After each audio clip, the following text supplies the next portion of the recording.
السلام علیکم ورحمۃ اللہ وبرکاتہ۔ ناظرین، میں یوسف نعمانی اور آپ دیکھ رہے ہیں مظہر اسلام۔ میں آپ کے سامنے مختصر سی ویڈیو لے کر حاضر ہوا ہوں۔ آج کے ہمارے نوجوان جو بگڑے ہوئے نظر آتے ہیں اور ہمارے بچے جو شرارتی نظر آتے ہیں، تو ہم کن لوگوں کو دوش دیتے ہیں؟ ایک بڑی تعداد ہے ایسے لوگوں کی جو کہتے ہیں ہمارا بچہ دوستوں میں رہ کر بگڑ گیا، باہر کے ماحول نے اسے بگاڑ دیا ہے۔ بچہ جھوٹ بولے تو دوستوں نے سکھایا، بدتمیزی کرے تو دوستوں نے سکھایا، بچہ گالی دے تو دوستوں نے سکھایا۔ یقین جانیے یہ سوچ ہی پھوٹی ہے۔ در حقیقت بچے کے بگڑنے کی وجہ والدین کے اپنے فرائض کی عدم ادائیگی ہے۔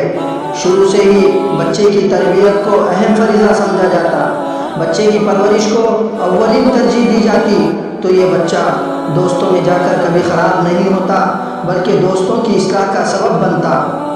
بچہ پیدا ہوتے ہی دوستوں میں نہیں جا بیٹھتا، پیدا ہوتے ہی اس کے دوست اسے لینے نہیں آ جاتے، پیدا ہوتے ہی آوارہ گردی شروع نہیں کرتا، پیدا ہوتے ہی سگریٹ نہیں پکڑتا۔ کم و بیش شروع کے 10 سال تک بچہ مکمل والدین کے ساتھ اٹیچ ہوتا ہے، اور یہی وہ دورانیہ ہے جہاں اکثر و بیشتر والدین عدم توجہ کا مظاہرہ کرتے ہیں۔ جب ماں اور باپ نے اپنی تربیت شروع میں ہی بچے کے اندر اتار دی، تو یہ بچہ خراب لوگوں سے مل کر خود کبھی خراب نہیں ہوگا بلکہ خراب لوگوں کے لیے اصلاح کا سبب بنے گا۔ یہ ہے وہ معصوم روزے دار جس کی عمر صرف 5 سال، جس کا نام ہے حامد اللہ ذیشان، ولد قاضی عبداللطیف قاسمی، کاہلہ نائے گاؤں، ضلع ناندیڑ۔ مئی کی سخت تپش اور گرمی، 44 ڈگری جہاں تاپمان ہو، اس معصوم روزے دار زندگی کا پہلا روزہ رکھ کر کہ ان لوگوں کے لیے نمونہ اور عبرت بن چکا ہے جو رمضان کے مہینے میں بے دھڑک کھاتے اور پھرتے ہیں۔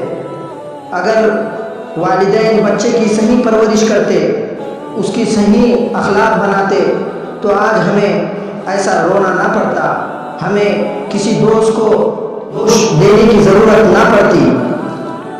اسی طرح اگر بچے کے ساتھ باپ بیٹھ کر کچھ وقت گزارے، روزمرہ کے معاملات کا پوچھے، صحیح غلط کی پہچان کروائے، بڑوں کا ادب، بڑوں کی عزت سمجھائے، غریبوں سے محبت، بچہ ذرا بڑا ہو جائے تو اسے نماز پڑھنے کے لیے اپنے ساتھ لے کر جائے، فارغ اوقات میں پاس بٹھا کر رسول اللہ صلی اللہ علیہ وسلم اور صحابہ کرام کے واقعات سنائے۔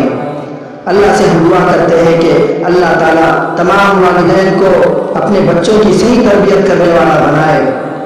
صبح کی پہلی کرن جب آسمان سے جھلکتی ہے، روز میرے دل سے میرے اپنوں کے لیے یہ دعا نکلتی ہے، خدا ہمیں اور آپ سب کو ہمیشہ خوش رکھے۔